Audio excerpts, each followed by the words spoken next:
Welcome to a new edition of the Neon Jazz interview series with Dave Koors of the talented UK jazz outfit known as the Expansions. This group is an instrumental jazz funk quartet in London with Dave on the keys, James O'Keefe on guitar, Jonny Drop on drums, and Matt Summerfield on the bass. They have a sound that has been called a stunning astral journey into soulful sonics and a quartet that rides high on a rich jazz funk tradition that's making inroads into contemporary dance music left, right, and center. Dave talked to Neon Jazz about their beginnings, their future, and their latest 2018 CD Mumuration. So get to know him, this band, and dig this interview, my friends. So I just got to tell you up front, the sound you guys have, I love, and... Oh, thank you, man. Yeah, so thank you for taking a minute out for Neon Jazz. I appreciate it. No problem at all. So I guess my question is this. I'm going to kind of make some assumptions that I hope are valid, but I want to just kind of put this out to you. I find that you cats that are jazz breed from the UK have perfected this art of taking jazz and funk and kind of the modern flow of where music tends to be going, and you make it sound the sonic soundscape so well. Why is that about you guys? That you, it's like, you know, you guys gave us the Beatles and Bowie and the Stones and all these.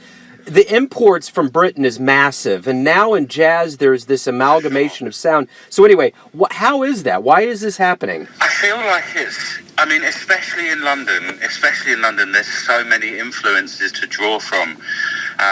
My local high street, if I tried to count the different styles of music blaring out from different shops when I walk down the high street, I'd probably lose count after about 10 or 15.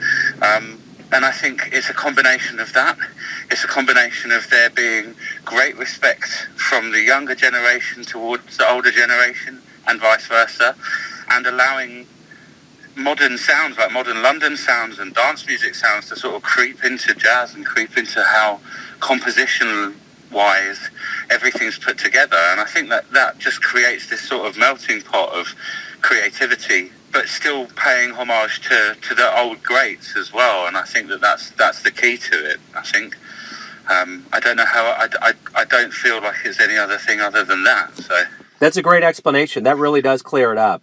The one thing I do want to ask too is that did you immediately when you guys got together and formed this band? Has this been the sound, or did it evolve to this point? No, this has been the sound. We're all sort of massive fans of like CTI records and Kudu records, and a lot of the sort of late 70s George Duke, Billy Cobham kind of sound. So that was sort of our modus operandi right from the beginning. We had a contest before the album that came out in March, one in 2013 called the Lavender EP, and that was put out probably about a year after we started. So if you go back to that, it's available on Spotify, etc., etc. You'll be able to have a listen to it. Yeah, our sounds pretty much remained the same right from the start. We love instrumental music. We feel like it can say so much, and we just really love 70s jazz funk, basically. You know, it's funny you mentioned Billy. And because of the UK, I just read a book by Brian Gruber about Billy's, I think for the last 10 years, he's had a 1-week residency at Ronnie Scott's, and I read about the last week that he spent there, and it was very interesting. Summer this year.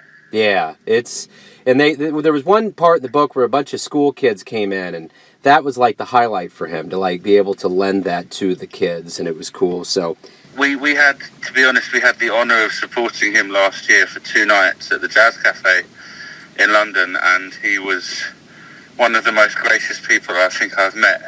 Him and his band were just on fire both nights, and for his age, I'd hope to be that fit mentally and physically when I'm that age, because I don't feel like I'm in the right direction. But no, he's incredible. He's absolutely incredible. And we played at Ronnie's the week before he took his residency, and we could see that every day there was like a new bit of Billy's drum kit turning up, and sort of making its way to backstage, and just a pile of boxes with Billy Cobham's name on it. How did you guys come together as a band? When did this happen, and how? So I'd met Jonny, the drummer, a few years back a few years before we started, I was running some events in London, in South London, and happened to book a band that he was playing with at the time. I think we just ended up staying in touch, and then ended up playing in a sort of rock and roll band together, and just doing some bits and pieces, just, you know, for a friend of ours kind of thing. And then eventually we were just like, we should probably just do something on our own. At the time there was another band that was James and Matt, the guitarist and the bass player, were in, that had just broken up, and they were looking for another band to join. And so yeah, we all had the same interests, everything just sort of aligned, and we were all free at the same time, and so we got together, and that's pretty much how it started, really. Nothing more glamorous than that. Yeah, no, that's humble beginnings. So where do you see this? Where do you see this going? The band, the sound, your whole jazz force? I definitely see it moving forward. I feel like that even the EP that we released last month is a progress from what we released on the album, and I think it's just about honing our compositional ideas. We're all so involved with the composition. It's not just one of us sitting at home writing tunes, or me writing charts. Like, we all work on the tunes as a band in the rehearsal room, and so I think it's just about honing those skills and listening to more and more music to see what we can adapt and see how we can draw from other influences and take it further. Sound-wise, we're quite happy, I think.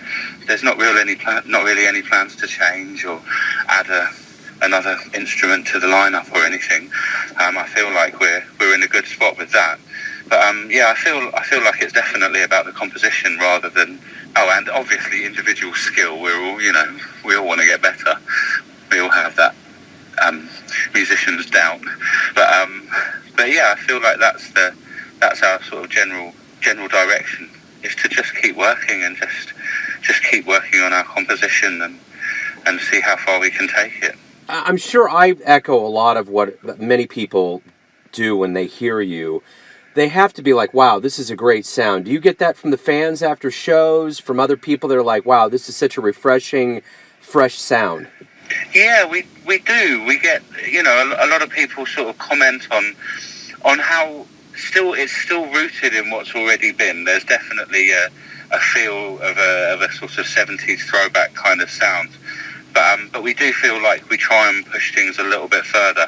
Maybe not quite so out there as some of the guys have gone back in the past, but we still want to make tunes that people can dance to. Like, that's our goal. Like, we like to see people up on their feet and having a dance, and if we can help them do that, then that's what we're up for. So the album cover the latest album cover is really cool. Just kind of an avant, kind of abstract impressionism. It's really appealing, but sometimes with jazz, you see a lot of cats on the covers. You get a sense of who's who. But with this, you have art. So this is my lead into this question. This is my final question. It's this: if you come to Kansas City, one of the original cradles of jazz, and you got to market the show, how would you describe your band and your sound in the length of, say, a couple of tweets to get people to the show? Put me on the spot. How do I market my own band? In less than 140 characters. I think I probably have to say a modern London take on a classic jazz sound. Danceable music for loving people.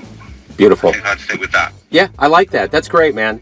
And I think that does kind of wrap it up. Dave, thank you for taking a minute out to talk about the band. I'm loving playing this on the show. Brilliant. No worries. Have a lovely day. Thanks for listening and tuning in to yet another Neon Jazz interview, where we give you a bit of insight into the finest players in the United Kingdom, Kansas City, and spots all over the world, giving fans all that jazz. And thanks to Dave of the Expansions for covering this for the band, the music, and the stories. If you want to hear more interviews, go to Famous Interviews with Joe Domino on the iTunes Store. Visit neonjazz at youtube.com, and for everything Neon Jazz, go to the neonjazz.blogspot.com.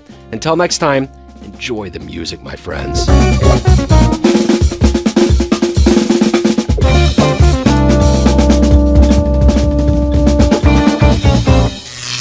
Neon Jazz.